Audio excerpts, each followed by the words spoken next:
with Gamer Leaf, the podcast in which one man strives to level up his geekhood and helping you do the same, one battle at a time. Now, let's get geeky with Gamer Leaf.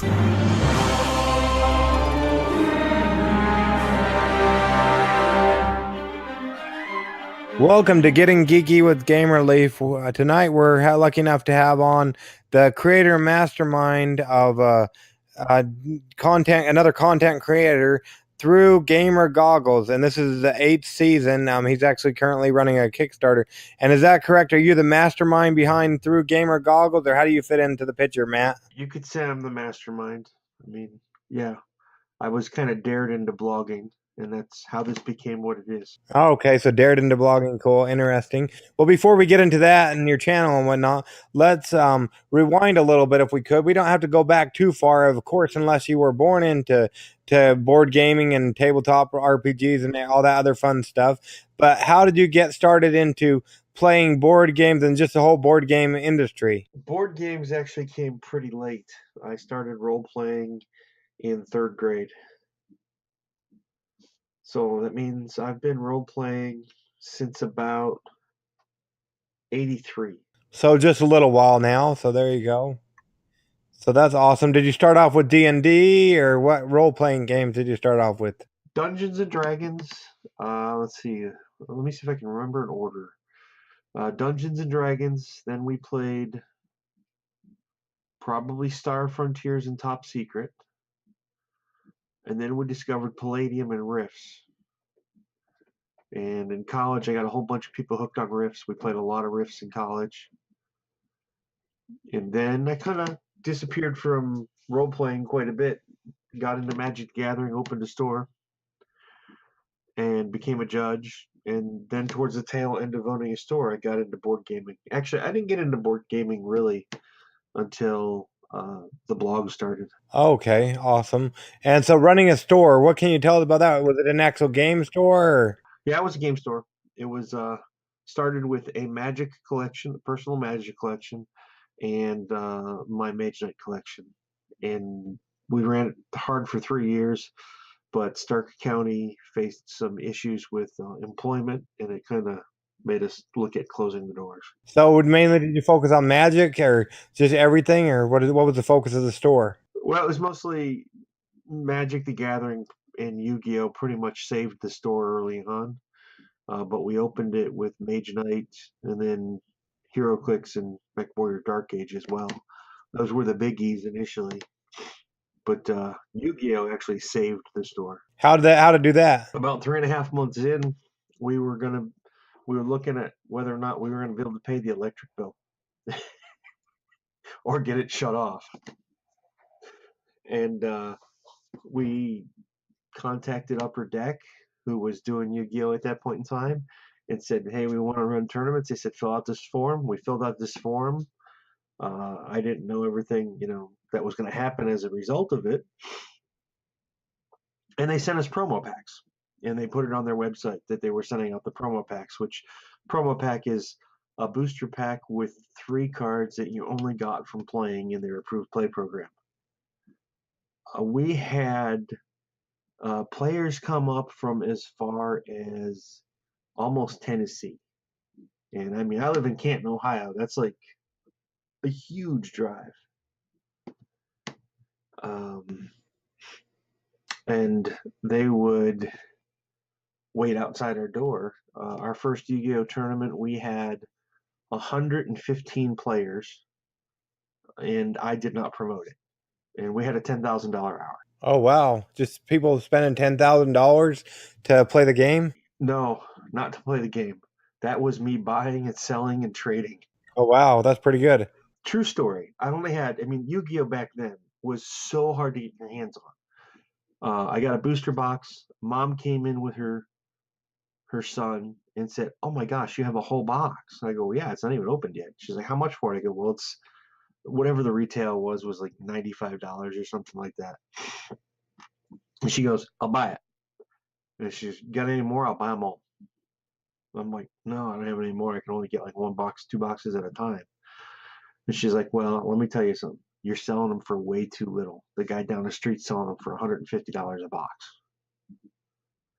And then some kids come up to me and start asking me if I've got singles. I had no singles at the start of that day. So how did you get more cards? Did you go down the street, or how'd that work out? Oh no, I bought and sold from the kids. Oh, wow. I just started buying and selling some, some one kid comes up and goes, do you have the pieces of Exodia? I go, no, I don't have any singles. Another kid comes up, do you have pieces of Exodia? No. Third kid comes up and I go, okay, wait, hold on a second. Does anybody have the pieces of Exodia that they would like to sell me? And that was the start of buying and trading. And Yu-Gi-Oh, as long as Upper Deck was doing the promo packs, was insane on Saturday morning. Oh, wow, that's crazy. So how did that work? Like, when I was in high school, I did baseball and basketball, well, mainly basketball cards and stuff. And they had like Beckett's, which would tell you the estimated value of cards. How did that work? Like, how did you know how much to sell? I guess it was just whatever people would pay, or how did that work out? Well, I looked at it like, I had a different approach, and maybe this hurt me a little bit, but it didn't with Yu-Gi-Oh. And I just looked at it, and I'm like, the guy down the street selling them for like this. I'm like, I'm not gonna do that to a 14-year-old kid. So I made my own prices for Yu-Gi-Oh, and usually they were about half of what Beckett's was. I mean, I didn't so much do that for Magic the Gathering because I was a Magic judge, and I'd been playing Magic since about 93 at that point in time, and our store was open in 2001. I had a real good feel for Magic the Gathering. And but with Yu-Gi-Oh, it was totally new to me. And people were like, well, those are $75 a piece. And I'm like, I am not going to do that. And actually, there were two reasons for that. One was I didn't have the cash to buy cards that were that expensive. And two, I just felt like that wasn't beneficial for the game. I mean, yeah, some things are hard to get in that, but I mean, Yu-Gi-Oh was really geared, at least for the most part, it was geared for that like preteen to early teenage. These kids don't have jobs. It's all mom and dad taking care of them. To build an Exodia deck was like $2,000 or $3,000. Oh, wow, yeah. And all the Magic players are like saying, yeah, well, that's what good Magic decks cost, and some of the other standards. But the people who build those decks are almost all adults, have jobs or have some kind of career, or get good scholarship money, or they go without something else. Yeah, for sure. For sure. Wow, that's pretty good. Wow, that's a lot. And what a deck usually consist of, like 100 cards, or how's a deck usually built? Yu-Gi-Oh, I think, was 40 cards a deck. I don't remember the rules that well anymore, but I think it was 40 or 45 cards minimum, unless you were playing I think they were called tunes, and then you kind of had like two decks. Okay, so you did the tournaments and they saved the store, and then did Yu-Gi-Oh just die out then, or? Pretty much when Upper Deck lost the ability to give out the promo cards, our tournaments went from about 115 players to about 8. Oh, wow, those sound like they're pretty popular then. Well, they were hard to get. I mean, they were extremely hard to get. Those cards were selling on eBay. So yeah, they went down to from 115 to 8 players and whatnot in a matter of whenever they stopped making those promo cards, you said? Yeah, that pretty much did it in for Yu-Gi-Oh. And now, did you start your blogging or vlogging or whatever you said you got challenged to do during this time? After. So somebody just challenged you and you decided it was a good idea, or how did that all go down, Matt? It was pretty much a challenge. I was at a point in my life where I was unemployed. And one of my friends from college that I got hooked onto playing Riff's a role-playing game had finished up his master's degree and came back to Ohio, and he reached out to me and said, hey, I'm doing this online.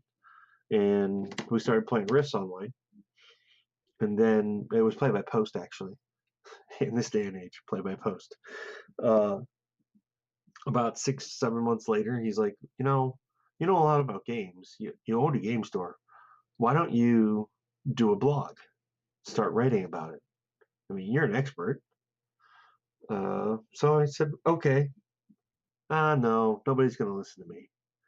And he goes, what do you think you can't do it? And I said, okay, I'll do it. And my first post, I think, was May 11th of 2011. So started doing that. A few months later, actually October of the same year, he's like, hey, there's a convention in Richfield, or well, actually back then it was still Hudson. He goes, why don't you go to that? Why don't we go to that and run some games, get a badge just a little bit less expensive, and interview a bunch of people there. I'm like, it's kind of the Cobb. I mean, it's not like Origins. It's super small. I'm like, there's maybe 300 people there. Who are we going to interview? And he goes, well, these guys are there. I'm like, okay, why not? So I went up there, and I ended up doing nearly 19 interviews at Con on the Cob with a voice recorder. I bought a $35 voice recorder, which I still use as a backup,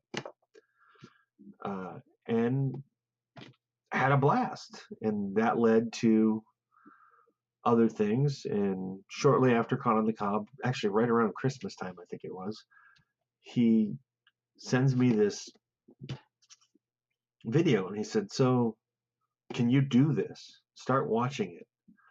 I start watching this video, and he's like, don't read the title, don't do anything, just let me know if you could do this. Well, the video was an unboxing, and 9 minutes in, I hadn't seen the product yet, and I'm like, he's talking to me on Skype while we're doing this, and he's like, so what do you think? I go, I have no idea what this guy is doing. And while he's doing this, his wife and kids pull in to the garage where he's filming and unload the groceries while he's filming. Pretty good. I like that. And he goes, fast forward a few minutes. So about 12 or 13 minutes in, he actually grabs the game, which is Waterdeep, and says, this is what we've been talking about, and opens it up. At that point in time, I was done.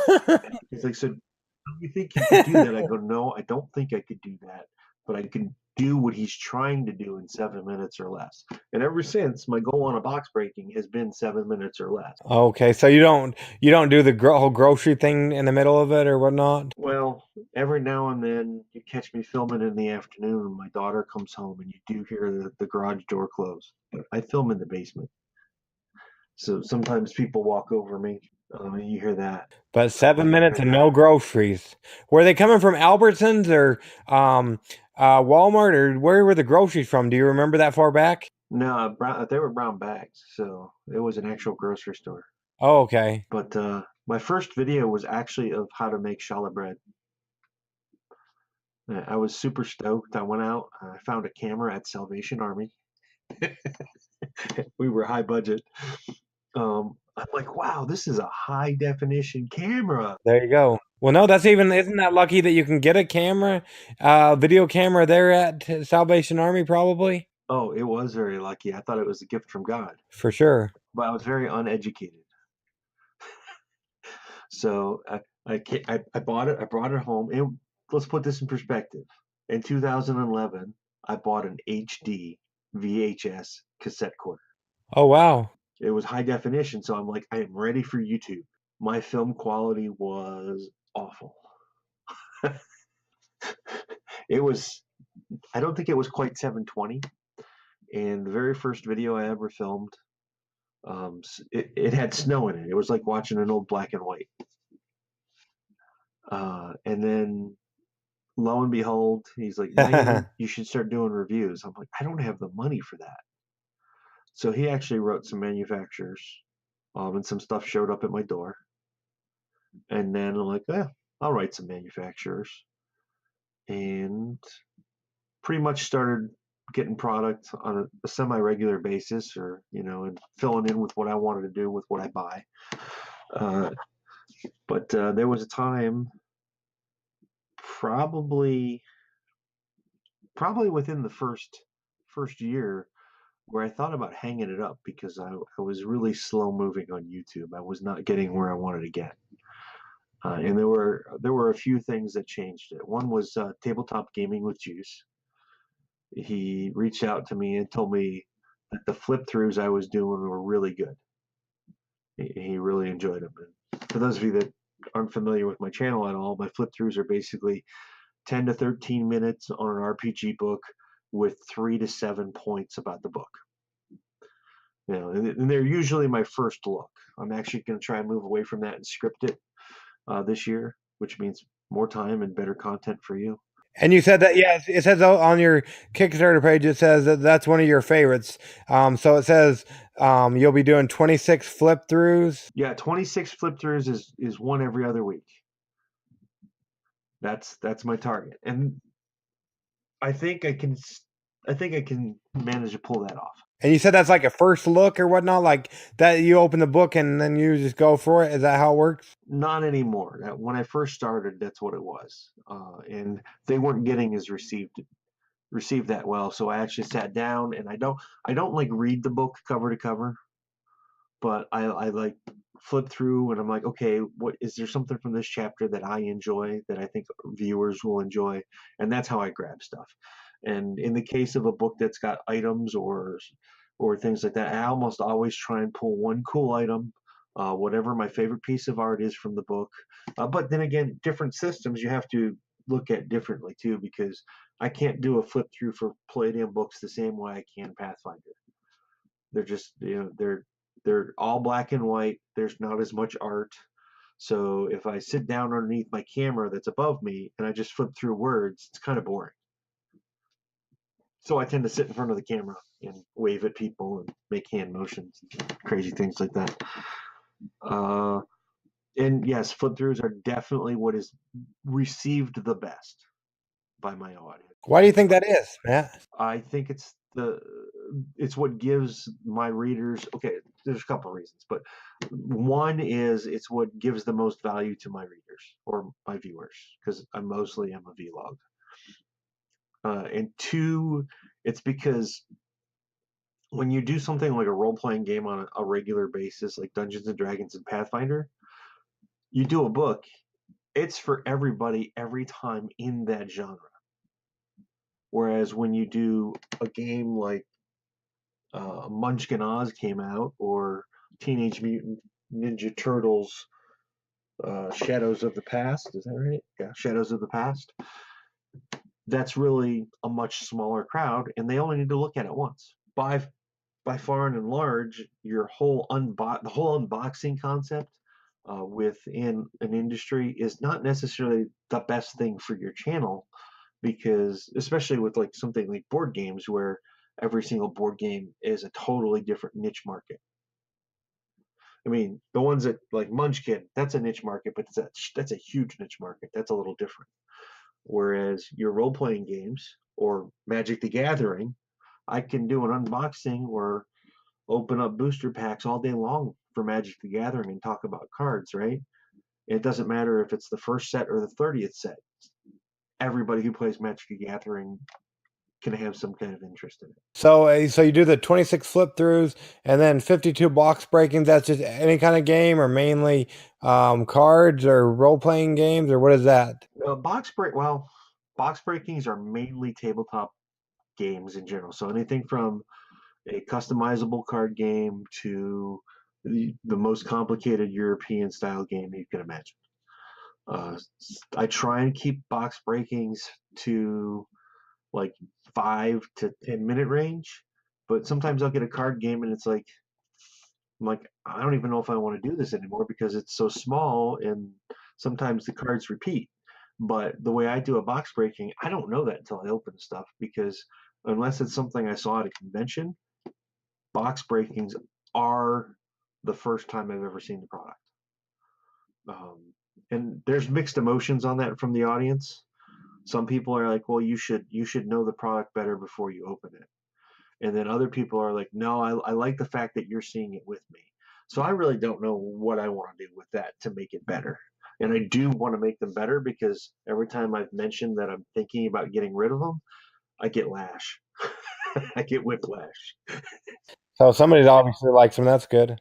Well, that it is good. I mean, it's good that I'll say something like, "Hey, I'm thinking about not doing these anymore," and people will say, "No, man, this is one of the biggest reasons why I watch your channel." And I'm like, "Okay." I mean, they're not nearly as well received as like a Dungeons and Dragons flip through or a Pathfinder flip through, or even sometimes the Palladium Press Rifts flip throughs. They take a little bit longer, but the thing about the RPGs is they never ever ever stop going up consistently. Whereas board games tend to have a surge right at the beginning and then slow down over a longer period of time. And there are exceptions to that rule. I mean, there are some crazy things that happen, and I'm just like, I did a how-to video on how to play a customizable or a deck building game, Gothic Horror, like 3 years ago, and it went unnoticed. And now all of a sudden, it's in my top 15 videos every month for watch time. I don't know, and I think that video is terrible. Um, it was one of the first ones I did that way. But I also will do like Pathfinder pawns with a box breaking. And for those of you that tend towards one side of the gaming genre, pawns are basically creatures that you punch out of cardboard and stand them up like miniatures. Okay, so standees, but not miniatures. Okay. Standees, not miniatures. And Pathfinder calls them pawns. And the very first time I ever did one of those, I thought I felt so stupid. And I put it up anyway because I talked to my wife. I'm like, I don't want to put this up. This is so dumb. All I'm doing is showing people art. I mean, there's no stats on the cards or anything. And those pawn videos are among some of my favorited videos by other people. So I keep doing them. That's what they want. I mean, you know, so I keep doing them. Yeah, give the audience what they want. So what else do you do on your channel? Well, I'm trying to get back in the habit of doing role play ramblings. It's something I started playing around with like 3 years ago, but I only ever did like 6 episodes at a time. And role play ramblings is a lot like me discussing something in the role playing industry. It could be GM tips, it could be player tips, it could be shared news about a product, my thoughts. Like lately, I started doing it. I actually have done 2 this year. I got a 1.5 because I haven't posted the second one yet. The first episode was completely about Pathfinder Second Edition and my thoughts about what they had announced initially. The second one is going to be about Pathfinder Second Edition, and I think I did it. I actually filmed it 2 weeks ago. I did it on not meta, Total Party Kill, and whether or not it's a good idea or not. TPK. I could be wrong as to what I actually filmed because I have filmed 35 videos in the last 2 weeks. I want to do something similar with it, with wargaming, and call it War Game Wanderings. Technically got one of those filmed. It's not published yet. It's on X-Wing Second Edition, and my thoughts on it and where the game might be going in the fall. And I want to do a lot more stuff like that because there's a lot more personality, and that's like, that's really going to help make the YouTube channel grow. But I kind of wrestle with whether or not I shouldn't have a war game channel, a role playing channel, and a tabletop channel, just because it's more focused that way. But then it's not a good reflection of me. And I do a lot of convention coverage. I mean, well, part of the Kickstarter is, if it's funded, I go to Origins and I film 20 interviews. Well, I have a place to stay for free. I have a badge. So all I really have to do is worry about gas and food to get there. So I'm going to Origins whether I fund or not, most likely. The big one is Gen Con. Usually at Gen Con, I knuckle down and I do a lot. But this year, I already have 26 interviews scheduled and confirmed for Origins. So in my interviews aren't generally very short. They're 15, 20 minutes long. at a show. So, and sometimes more. Like when I sit down with Catalyst, with Lauren, Jason, or Randall, any one of those guys, we usually talk 35, 40 minutes long.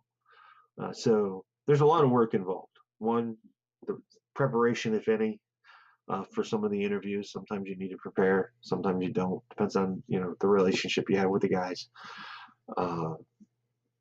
To the time in editing, which is where all the time is.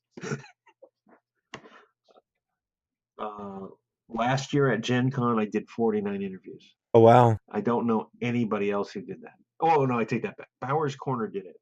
But sometimes, like, not to knock on Bowers Corners, but the first year they did it, I didn't watch last year's stuff. I was too busy getting a job and editing my own stuff. But sometimes he did things that he counted as an interview that were like 15, 20 seconds long. And I'm just like, I don't know. But now what I do like about Bowers Corner is the way they approach their videos on actual tabletop games. The guy is a little wild and wonky and zany, and I think that's why it works. But they spend a lot of time editing their stuff, and they do a really good job. Well, that's pretty good. So now it's kind of a joke, kind of a running joke on my podcast. It could be true. Nobody's either confirmed nor denied it yet, so I'm really unsure. But per se, somebody's fallen asleep. It wouldn't be because of you or listening about your channel. It'd probably be because of me and my podcast. Let's see here.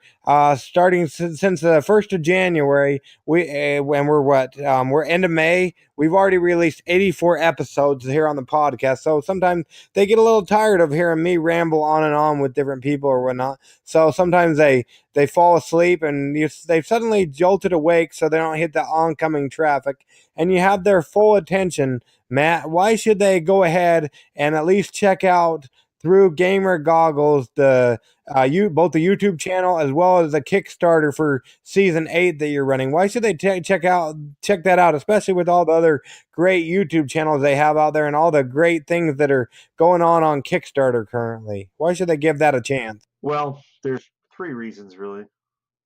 One of the reasons why I started the blog was to make sure that they could get good information from a reliable source that cuts to the chase and doesn't waste a lot of their time. So I try and be short and concise with most of my stuff. 2, many people, well, not many, 2 people have told me they love my convention coverage and that they can live vicariously through me as a gamer. And not through me personally, I guess through me personally, because I am the face of Through Gamer Goggles, but through Gamer Goggles. Tim Kearney of Tabletop Terrors has said that he vicariously lives his convention coverage through me of Origins and Gen Con, which is huge. You have no idea, Tim, what that did to me when you said that. And one of my local buddies, Josh Zerker, just said that today over the phone. He goes, I will be donating to your Kickstarter because I want to live vicariously through you again this year. And that's awesome. I mean, it's things like that really make it work out well. And 2, you're going to get somebody who, when he commits, he pretty much comes through. There's a lot of cool things going on in the Kickstarter, but none of them are as cool as the amount of value you're going to get from Through Gamer Goggles for a year. And it's not like I'm asking for a ton of money. I mean, I'm shooting for $2,000 this year because I need a new camera. But I mean, there's a pledge of $1, and if 2,000 people listen to this podcast and 2,000 people give $1, I guarantee you my content's worth $1. Well, there you go. Do you got that's like what? I don't even think you can get a hamburger. Well, you might be able to get a hamburger for that, but this sounds like it'll last a lot longer than the hamburger, because especially if I go to Wendy's or whatnot and I eat something, it ends up costing more. But then it runs right through me. That's right. I can't eat fast food anymore. Yeah, I feel your pain. I have the same problem. It runs right through me. But this sounds like we might even be able to go back and watch a video more than once, as opposed to the hamburger being come and gone. Oh yeah, definitely. I mean, and I didn't touch. I touched on the value, but I didn't touch about the cool things that are in the Kickstarter, like the promo packages. I mean, there's 3 different options for people. There's something for everybody in this Kickstarter. That's one of the cool things about it. Are you bringing back Yu-Gi-Oh? The Yu-Gi-Oh promo packs? No, I don't have that kind of money. Okay, so what kind of promo packs? What can somebody get besides the great content on your channel? Okay, so if they're all $25 pledges, and they all focus on different genres. So for the role-playing genre, there is a treasure chest, is what I'm calling them, and they're all from independent publishers. And actually, Paizo donated the. He's right here. They donated a mini Goblin Briar Rider, I think is the actual name of the mini. Bloodbriar Goblin Raider. My bad. So I have 100 of those for the package, and then there's digital downloads from like legendary games, Adventure a Week, Spartacus Publishing, and those are for Pathfinder, D&D, D20S games, and those are all pretty cool packages. Plus, Tangent Games donated commodity cards, which are basically tools that are print and play that you can use in your game as references for using different types of things. Some are for treasure, some are for weapons, some are for food, believe it or not. Then there's the tabletop level, which has a ton of promos. I cannot believe how much companies have come out of the woodwork for helping through Gamer Gauntlet season this year. There's stuff for Spoils of War, Pinball Showdown from Shoot Again Games. Cryptozoic actually just emailed me and let me know they're sending 100 promos in the mail. They haven't told me what they are, but they're for Spyfall. Murder of Crows, 2nd edition. Got the U card, which is Uncover. Steve Jackson Games gave us the Game Mechanic card. Oh, BattleCon. For those of you guys that play Level 99's BattleCon, we got Bruce Lee Battle Pack, which is really just cool because when I thought they were sending me a promo, I thought it was going to be like 1 card, and it's like 25 cards. All of Bruce Lee? All of Bruce Lee and his different attack patterns and things that can be used in the game. Nosh promo from Crafty Games, which is actually 3 cards. I haven't played Nosh yet, so I can't speak to a lot of it. Arcane Wonders sent 3 artifacts for Spoils of War, which if you haven't played Spoils of War and you like bluffing games, you get to play a drunk Viking, a drinking Viking. For Catacombs Conquest from Ellsworth Games, we have Anga, which is an arachnid. Ninja Star Games for Arkham Horror, which I just did their box breaking last week or the week before. They sent us a mystery card, and it has a smart code on it. I covered the smart code in the picture because I didn't want people to be smart coding, because I don't know if it's like single use or multiple use and it changes. I haven't got to use the card. And what else? Well, I guess that's it for those. And for miniatures, I'm actually doing some art and I'm sculpting. Sort of. I'm cheating. I'm not an artist. For Frostgrave, and technically they could be used for RPGs too, I'm making arcane discs, a pit trap, and I'll put in there, if we get high enough, that I'll actually make a sculpture of a statue for the game. But there's also Mantic Games has sent me several minis of the zombie variety, alien variety, and I think he said vampires. Wait, let me see here. Space Orcs. So you'll get one of those at random. Plus Wild West Exodus. If you guys, don't know anything new about Wild West Exodus, Wayland Games has picked them up, and they are now not Wayland. Wayland owns the company. I want to say Shoot Again Games, but that they made the pinball game. Anyway, I'm drawing a blank. I just got their starter for the Dubbins, and they're upstairs, and I hope to do that next week. But they're going to give away a sample sprue of the Wayward 8 set that has been discontinued. So it'll be 1 random sprue from any of those 10 models. which is really pretty cool. I mean, for $25, you're getting my original art, which is not necessarily always beautiful, and you're getting at least 2 miniatures on sprue, and more stuff comes in all the time. This is by far the best Kickstarter I've ever made. Oh wow, cool. And not to mention you get all that great content for season 8. Well, that's the thing too. Yeah, the content is amazing, and some of my stretch goals are built into double things. So like, instead of if we get to a certain point, I'm gonna add 6 more roleplay ramblings, so it'll actually be a full year. It'll be one every month until next May. Oh, and so yeah, so we'll make sure we leave a link in the show notes. Sometimes people get lazy and whatnot, and we'll make sure we leave a link both to your channel as well as to the Kickstarter, so they'll be able to find it. So yeah, for sure. So even if you like you said, even if you have $1, just go ahead and throw $1 at it. You won't get all the awesome cards or the different things that are on the different levels, but you will get that. And it's a lot of times we have different what do you call it? Game designers. We interview a lot of people that are running Kickstarters or have games out and whatnot. It looks like there might be a couple of pledge options for them to have their games previewed or whatnot as well. What can you tell us about those, Matt? Oh yeah. There is a game preview is basically an unboxing, but unlike my unboxings or my box breakings, it's not going to be the first look at the game. It's actually going to be something where I sit down over Skype or whatever and actually work with the designer or the manufacturer on a script for the unboxing. Make sure that I have the components right. Make sure I understand what the game is about. If I have to do any learning, it's going to include all the learning time and the rehearsal time, any filming, any extra equipment that I might need to rent out of my pocket, and all the production time. So that's a $400 pledge.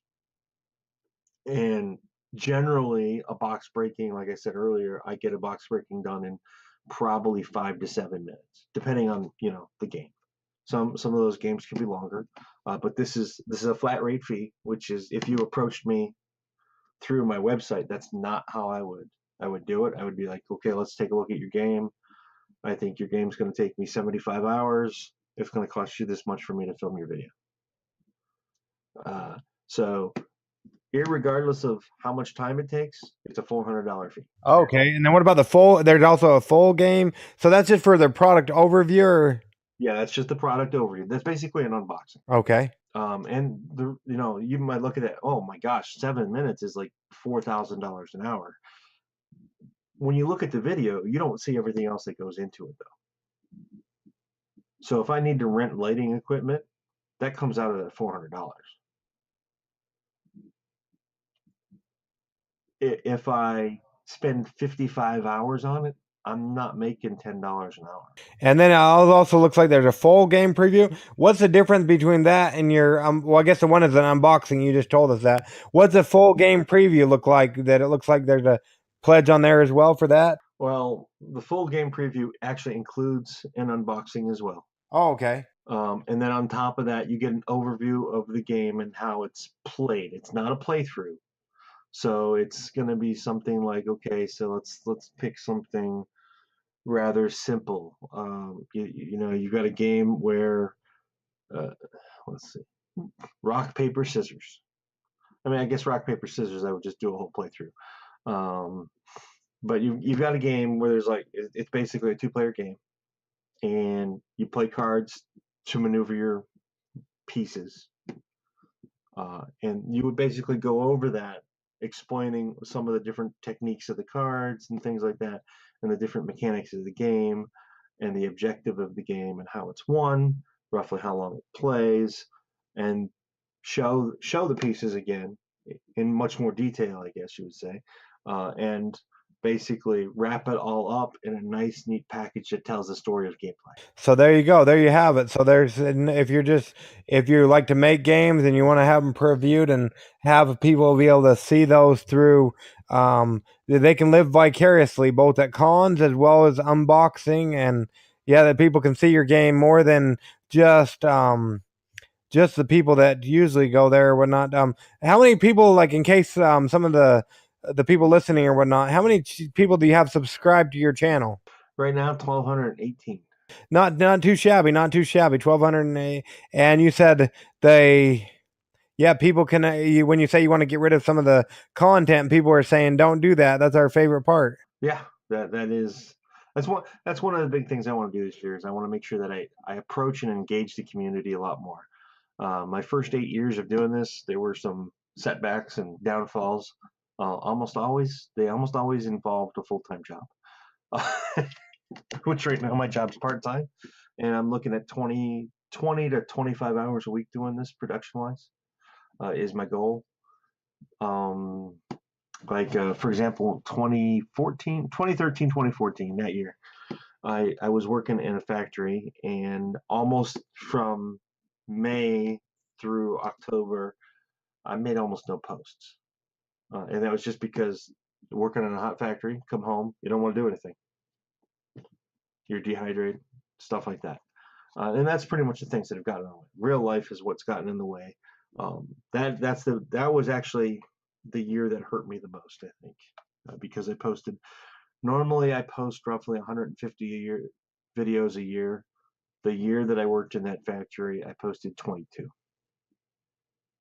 So the inconsistency really kind of crushed me. I lost a lot of people that I had built up following me, and I had to start rebuilding after that.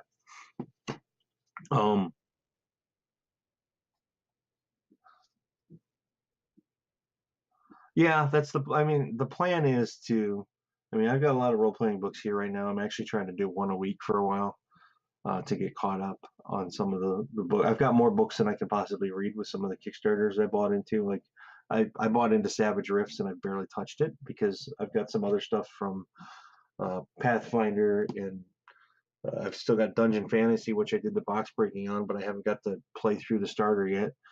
So I've got that. And I'm just trying to focus on the stuff that's been given to me to review to get that done before my own personal stuff. And I probably have 35 books here. Oh, well, there you go. So he's got the next 35 weeks on that part, at least. Now, we don't want to keep you all night, Matt. We really appreciate you coming on Getting Geeky with Gamer Life. Really quickly before, though, our next section of our podcast is actually called Adventures in Application Acquisition, where we talk about an app, be it for a cell phone, a tablet, a computer, or even a video game. And it doesn't even necessarily have to be related to having a YouTube channel or anything in the gaming industry. Just anything, any kind of app you use a lot of that we can talk about for a moment. Is there an app you use a lot we can talk about for a minute? Well, there's a few apps that I tend to use for Dungeons and Dragons / Pathfinder. I actually have been playing in a group for about 10 years with D&D 3.5, so we still use a lot of 3.5 apps. The D&D 3.5 Spellbook is pretty good. I don't play a lot of casters, so I don't use it as much. But when I DM or when I GM, I use it a lot because my children, when they do play casters, they're not always ready. Okay. So what can you tell us about the app? It's called, what is it called again? Spellcasters or something? It's just D&D 3.5 Spellbook. Okay. And is that free or is that a cost? It is a free app. If you want extra spell books in it, you have to pay a cost. So it comes, basically one free spell book, but I use it more as a reference to look up any spell I want to look up in Dungeons and Dragons. Okay. And then it tells you what the spell involves or whatnot? It even references the pages. Okay, that's pretty cool. So if you own the rights to the Spellbook app or whatnot, what would be one thing you would do to fix it or make it better, Matt? Oh man, that's my wife's domain, but I think I would find a way to make it searchable a little bit better. Well, there you go. So we try to make a green podcast around here. So if you're ever listening, if any of the people who are involved in any of the updating and keeping track and keeping the app going good is ever listening, you heard it here first on Getting Geeky with Gamer Leaf, what Matt from Through Gamer Goggles would do to make that a better application. So yeah, so we appreciate that, Matt. Now we don't want to keep you all night. We got actually another interview going on, and I know it's kind of late where you are, but we appreciate you coming on Getting Geeky with Gamer Leaf. Minus coming there to your hometown. It sounds like you're in Ohio. Minus coming there to your hometown to stalk you. How would people go ahead and keep up with what you have going on, or find out what you got going on? At gamer_goggles.com. They can follow the YouTube channel. It's Gamer Goggles of Canton, Ohio, because Google did that for some reason. and then Facebook. And you can always just go to gamer-goggles.com and find my contact information there. It's got everything. Cool. We'll go ahead and leave a link in the show notes and whatnot. So yeah, we appreciate you coming on the show tonight, Matt. One more thing. Yeah, go ahead. Tell us all about it. The $1 pledge, the $1 pledge allows you to buy into any add-ons that are unlocked in the Kickstarter. And they can do that after the Kickstarter ends? I haven't found a pledge manager that I can use yet, so I'm looking into ways to make that happen. This is actually the first time I want to make it a living campaign. I want this campaign to actually run from now until I launch the next one next May 11th.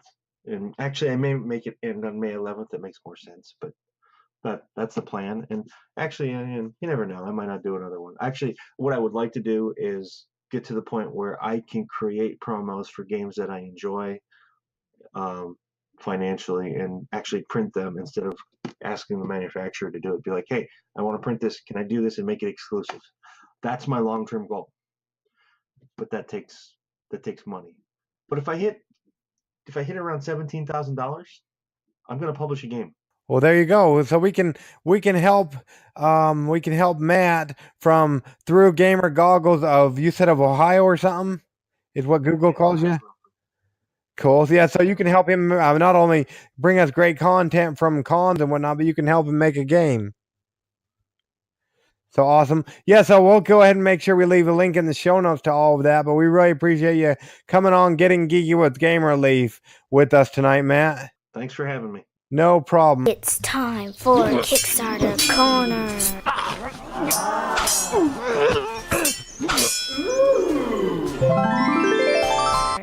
To begin now.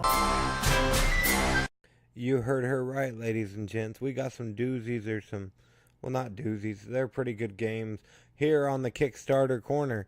Let's go ahead and kick it off with a delightful game in which I just sat down with the creators on an interview. It was a pretty fun interview, and I can't wait till you can hear it in like next episode. Yeah, probably the next episode you hear. It's Monster Card Blvd. It's a 2 to 4 player strategic card game featuring 90 silly, seductive, and scary monster cards. Easy to learn, yet hard to master, not monster. Some of these monsters are most excellent. I love the names of them. It is parental guidance advised, 13 and up or whatnot, but you can go ahead and check it out and see what you think. I would definitely give this game a check out, even if it's just to look at the art and the awesome names of the different monsters. If you got nothing better to do, or even if you do have something to do and you got time to listen to me in your ear tomorrow, well, actually, no, not tomorrow, Wednesday, the next day after this one, well, the day in between, there's like, we go Monday and then Wednesday and Friday. So if you got nothing better to do this following Wednesday, go ahead and give my interview with Charlie and his crew over from Monster Card Blvd Creation a listen. It's great fun. And then don't forget about Yard of the Month, Gnome Smashing Fun. We'll probably have this on either Friday or before, so definitely check it out, as we just did a review and we talked about it on Engaged Family Gaming Podcast, as well as we're going to have the creator from Brainbox Gaming on to talk all about Yard of the Month. So definitely check that out. They've got till the 15th of June, hoping they make it. And I forgot to tell you, if you want Monster Card Blvd, you've got a while. They go through the 17th of July. And then a game relaunched is called On Their Merry Way. On Their Merry Way, the relaunch. It's a unique path-building board game starring the underdogs in the tales of Robin Hood, the greedy merchants, and the merry men. Check it out on the Kickstarters. They're doing pretty good. They're over halfway funded, and they still got 17 days to go. Well, less than that now when you hear this. But they're going through the 12th of June. Definitely give it a try or look at it or whatever you want to call it. Next, we got The Pit, the board game.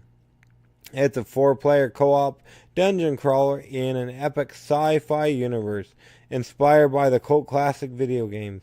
And this one is really cool. You know, I like old video games or whatnot. I think that's what they're talking about when they say cult classic. Either way, go ahead and give it a check out. It looks like for $4 or $5, depending on where you're at, you can actually go ahead and get the video game for a little bit of a discount on this. The Pit, the board game, I guess it is actually a video game. So definitely give that one a shout out, or, well, give it a look, whatever you want to call it. Next, we've got Treasure Mountain. Which combines worker placement and tile laying to create a unique experience where you can bump other workers off spaces and take their action. This is awesome, especially like that you use your beard length to find out who is going and who's being bumped. Yes, sirree, Bob. Last but not least on today's Kickstarter Corner is Forgotten Fight. It's a deck building card game. You need to choose a team of 3 heroes to prove that you know the best combo. Definitely check it out. They're almost 10% funded, and they still got through the end of June. The 28th of June. Definitely give it a check out. If you can throw $1 towards this project, you will get a great update every day. So definitely check that out on the Kickstarters. Anyways, it's your least favorite time, our least favorite time. Time to get on with your lives, us to get on with ours. Go ahead and get geeky, stay geeky, and bring others in the geek fold. And we'll catch y'all on the, you guessed it, flip side. Game Relief out. Yes, sirree, Bob. Out is Game Relief.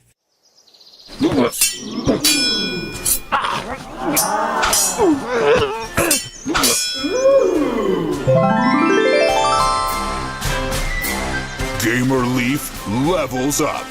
Tune in next week to see if Gamer Leaf's luck holds up.